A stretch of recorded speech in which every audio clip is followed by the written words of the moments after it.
friends, good evening to all. Welcome to the channel Power of Commerce and Accountancy. இன்னைக்கு நம்ம என்ன பார்க்க போறோம் அப்படினா அக்கவுண்டிங்கோட பேசிக்ஸ் தான் பார்க்க போறோம். இதுல ஃபர்ஸ்ட் ஹெட்டிங் என்ன கொடுத்திருக்கேன்னா the magic of accounting basics னு கொடுத்திருக்கேன். ஏனா நம்ம 10th க்கு அப்புறம் 11th ல நம்ம குரூப் எடுத்ததனால தான் நம்ம அக்கவுண்ட்ஸ் இப்போ நம்ம படிக்கிறோம். இதே நமக்கு ஒரு மேஜிக் தான். அக்கவுண்ட்ஸ் இல்லாம எதுவுமே நமக்கு நடக்கல. நம்ம டெய்லி ரொட்டீன் லைஃப்லயும் சரி எல்லாத்துலயுமே ஒரு அக்கவுண்ட்ஸ் இல்லாம எதுவுமே ரன் ஆகல. அதனால தான் ஹெட்டிங்கே the magical of accounting basics னு கொடுத்திருக்கேன். ஸோ ஃபஸ்ட்டு அக்கௌண்டிங்கோட பேசிக்ஸில் இன்ட்ரொடக்ஷனில் என்னென்ன இருக்குதுன்னு பார்ப்போம். எல்லாமே நமக்கு தெரிஞ்சது தான். ஃபஸ்ட்டு இன்ட்ரொடக்ஷனில் அக்கௌண்டிங்னா என்னன்னு பார்க்க போகிறோம். நெக்ஸ்ட்டு அக்கௌண்டிங்கில் என்னென்ன டைப்ஸ் இருக்குதுன்னு பார்க்க போகிறோம். அடுத்து அக்கௌண்டிங் பண்ணுறது நம்ம பார்த்துட்டோம். அதை பண்ணுறது யாருங்கிறத பார்க்க வேணாமா? அதை பார்க்குறதுக்காக தான் அக்கௌண்டன்ட் யாருங்கிறத பார்க்க போகிறோம். அடுத்தது இம்பார்ட்டன்ஸ் அண்ட் ஃபங்க்ஷன்ஸ் என்னென்ன அப்படிங்கிறத பார்க்க போகிறோம். ஃபஸ்ட்டு அக்கௌண்டிங்கை பற்றி பார்க்குறதுக்கு முன்னாடி இந்த அக்கௌண்டிங் ஆஃப் ஃபாதர் யாருன்னு நம்ம பார்க்க வேண்டாமா? அவர் தான் லூக்கா பாய்சிலியோ. நிறைய பேருக்கு இவர் தெரியாது. 1447லேருந்து 1517 வரைக்கும் இவர் வாழ்ந்திருக்காரு. இவர் தான் டபுள் என்ட்ரி சிஸ்டத்தை ப்ரீஃபாக கண்டுபிடிச்சி எல்லாருக்கும் சொல்லியிருக்காரு. அதுக்கு முன்னாடி வரைக்குமே சிங்கிள் என்ட்ரி சிஸ்டம் தான் நம்ம யூஸ் பண்ணிகிட்டு இருந்தோம். இவரோட கண்டுபிடிப்புக்கு அப்புறம் தான் நம்ம டபுள் என்ட்ரி சிஸ்டத்தை ரொம்ப ப்ரீஃபாக இப்போ கற்றுக்குறோம். நம்மளோட லைஃப்பில் டபுள் என்ட்ரி சிஸ்டத்தை நம்ம ஃபாலோ பண்ணிகிட்டு இருக்கோம். இப்போ உள்ள அக்கௌண்டிங் ஸ்டாண்டர்ட்ஸ் படி இவர் ஒரு இட்டாலியன் மேத்தமெட்டிக்ஸும் கூட. இவர் ஒரு பிரான்சிஸ் கொலாபரேட் ஃப்ரெண்டு லியானோ டாவின்சியோட இவர் ஒரு ஃப்ரெண்டும் கூட. இவர் ஃபாதர் ஆஃப் அக்கௌண்டிங்னு இவர் டபுள் என்ட்ரி சிஸ்டத்தை கண்டுபிடிச்சதால தான் இவர் ஃபாதர் ஆஃப் அக்கௌண்டிங்னு சொல்கிறோம்.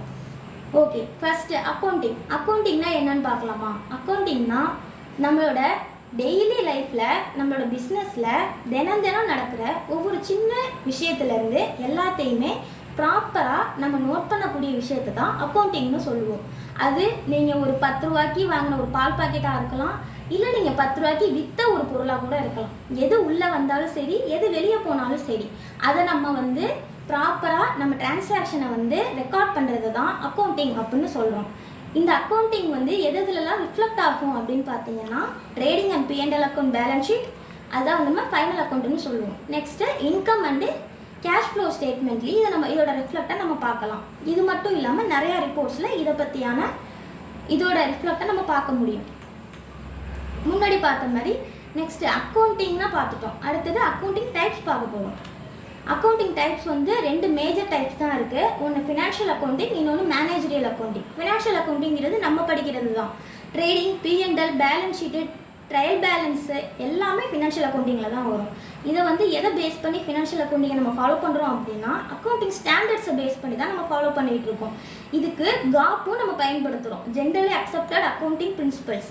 இவங்க வகுத்து கொடுத்த பிரின்சிபல்ஸ் படி தான் நம்ம இது வரைக்குமே அக்கௌண்ட்ஸை நம்ம ஃபாலோ பண்ணிகிட்டு இருக்கோம். இது இன்னொரு டைப் என்ன அப்படின்னு பார்த்தீங்கன்னா மேனேஜரியல் அக்கௌண்டிங். மேனேஜரியல் அக்கௌண்டிங்கில் காஸ்ட் அக்கௌண்டிங்னு ஒரு எக்ஸாம்பிளாக சொல்கிறாங்க. எதனால அப்படின்னா ஒரு மிகப்பெரிய மேனுஃபேக்சரிங் கம்பெனியில் ஒரு இக்கட்டான சூழ்நிலையில் ஒரு ஸ்ட்ராட்டஜிக்கான ஒரு எத்திக்ஸான ஒரு விஷயத்தை சொல்கிறது காஸ்ட் அக்கௌண்டன்ட் தான். அதனால தான் மேனேஜரியல் அக்கௌண்ட்டுக்கு காஸ்ட் அக்கௌண்டிங் ஒரு எக்ஸாம்பிளாக சொல்கிறோம். அக்கௌண்டிங் பார்த்தாச்சு, அக்கௌண்டிங் டைப்ஸ் பார்த்தாச்சு. நெக்ஸ்ட் அக்கௌண்டன்ட் யாருன்னு பார்த்துடலாம். அக்கௌண்டன்ட்னா யார்? ஆடிட்டர். CMA, CS எல்லாரையுமே நம்ம ஆடிட்டர்ஸ்னு சொல்லுவோம்.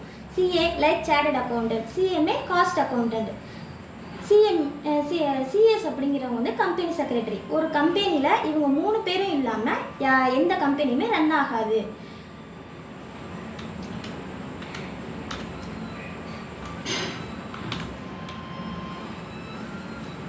CMAவை தான் நம்ம காஸ்ட் அக்கௌண்டிங் அப்படின்னு சொல்கிறோம். இவங்க மேனுஃபேக்சரிங் கம்பெனியில் ஒரு CEOவா, ஒரு CFOவா, ஃபினான்ஷியல் அட்மினிஸ்ட்ரேட்டராக கூட இருப்பாங்க. இவங்க ஒரு பொருளோட விலையை தீர்மானிக்கிறதே ஒரு காஸ்ட் அக்கௌண்டன்ட் தான். அதனால தான் இதை நம்ம மேனேஜரியல் அக்கௌண்டிங்னு கூட நம்ம சொல்கிறோம். நெக்ஸ்ட்டு இதோட இம்பார்ட்டன்ஸ் பார்த்தலாம். ரொம்ப ஈஸியான இம்பார்ட்டன்ஸ் தான். தினமும் நமக்கு நடக்கிறத என்னென்ன நடந்துச்சு, எதாவது நமக்கு உள்ளே கிரெடிட் ஆகிருக்கு, எதாவது நம்ம டெபிட் பண்ணியிருக்கோம், எதாவது நம்ம செலவு பண்ணியிருக்கோம் அப்படிங்கிறத ட்ராக் பண்ணுறதுக்கான முக்கியமான இது நம்ம அக்கௌண்டிங்கை நம்ம ஃபாலோ பண்ணுறதால தான். நம்ம அக்கௌண்டிங் ஃபாலோ பண்ணுறதால மட்டும்தான் நம்மளோட டே டு டே டிரான்சாக்ஷனை நம்மளால் ட்ராக் பண்ண முடியுது. இது மாதிரி நம்ம அக்கௌண்டிங்கை முறையாக ஃபாலோ பண்ணுறதால தான் நம்மளால் ஈஸியாக டேக்ஸ் வந்து ஃபைல் பண்ண முடியும் அப்படிங்கிறதையும் சொல்கிறாங்க. ஈஸியான டெசிஷன்ஸை மேக் பண்ணுறதுக்கும் அக்கௌண்டிங்கோட ரொம்ப முக்கிய பங்கு வகிக்குது அப்படின்னு சொல்கிறாங்க. ஸ்ட்ராட்டஜிக் பிளானிங் ஆல்ரெடி நம்ம பார்த்தோம்.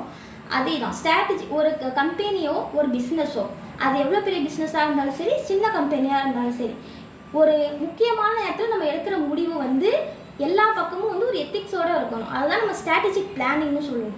அட்ராக்ட் பொட்டென்ஷியல் இன்வெஸ்டர்ஸ் நம்ம கம்பெனியில் வந்து இன்வெஸ்ட் பண்ணுறதுக்கு அவங்கள நம்ம அட்ராக்ட் பண்ணணும். அந்த அட்ராக்ட் பண்ணுறதுக்கான முக்கியமான விஷயம் நம்ம அக்கௌண்டிங் எவ்வளோ ப்ராப்பராக பண்ணிகிட்ருக்கோம் அப்படிங்கிறத பார்த்து தான் ஒரு கம்பெனியில் ஒரு அனதர் பர்சன் வந்து இன்வெஸ்ட் பண்ணுவாங்க. அந்த இன்வெஸ்ட் பண்ணுறவங்க தான் நம்ம இன்வெஸ்டர்ஸ்ன்னு சொல்லணும். நெக்ஸ்ட்டு லாஸ்ட்டாக என்ன பார்க்க போகிறோம் அப்படின்னா ஃபங்க்ஷன்ஸ் பார்க்க போகிறோம். ஒரு அக்கௌண்டிங் ஆஃப் ஃபங்க்ஷன்ஸ் என்னென்ன இருக்கும் அப்படின்னா சிஸ்டமேட்டிக் ட்ராக்கிங். நம்ம பழங்காலத்தில் முன்னாடியெல்லாம் வந்து இவ்வளவு செலவு இவ்வளவு வரவு அப்படிங்கிறத நோட்டில் எழுதி வச்சுருப்போம்.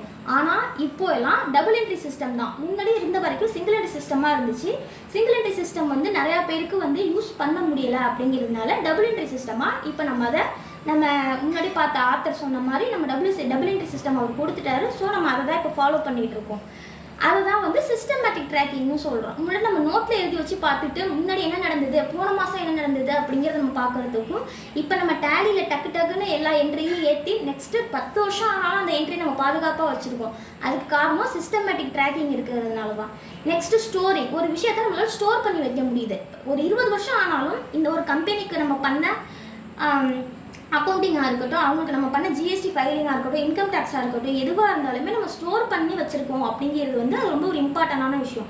நம்ம நோட்டில் எழுதி வச்சுருந்தோம் அப்படின்னா அதை நம்ம என்றைக்கு வேணாலும் மிஸ் பண்ணிடலாம், அது என்றைக்கு வேணாலும் காணாமல் போயிடும். ஆனால் சிஸ்டமேட்டிக்காக நம்ம ஸ்டோர் பண்ணி வைக்கும்போது அது என்றைக்குமே வந்து நமக்கு வந்து சேஃப்டியாக இருக்கும். எத்தனை வருஷம் ஆனாலும் அது நம்மக்கிட்ட அப்படியே தான் இருக்கும். ரெக்கார்டிங். ஒரு விஷயத்தை நம்ம ரெக்கார்ட் பண்ண முடியுது, அதை அனலைசிஸ் பண்ண முடியுது. இது என்ன மாதிரியான நடந்திருக்கு, எவ்வளவு செலவு பண்ணியிருக்கோம், எவ்வளவு கிரெடிட் ஆகிருக்கு, நமக்கு எவ்வளவு பணம் உள்ளே வந்திருக்கு, எவ்வளோ பணத்தை நம்ம கையிலேருந்து வெளியில் போயிருக்கு, எவ்வளோ பர்ச்சேஸ் பண்ணியிருக்கோம், எவ்வளோ சேல்ஸ் பண்ணியிருக்கோம் அப்படிங்கிற எல்லாத்தையுமே அனலைசிஸ் பண்ணி அதை ஒரு சம்மரைசிங் பண்ணி கடைசியாக வந்து நம்ம ரிப்போர்ட்டாக வந்து அதை ரைட் பண்ணுறது தான் நம்ம ஃபினான்ஷியல் ரிப்போர்ட்டிங்னு சொல்லுவோம். அதில் தான் நம்ம trading account, P&L account, profit and loss account, balance sheet, இது எல்லாமே வந்து ஃபினான்ஷியல் ரிப்போர்ட்டிங் தான் சொல்லுவோம். ஓகே ஃப்ரெண்ட்ஸ், இதோட நம்ம இன்னைக்கு பார்த்த பேசிக்ஸ் முடிஞ்சிருச்சு. இன்னொரு வீடியோவில் நம்ம கண்டிப்பாக பார்க்கலாம். பாய், டேக் கேர்.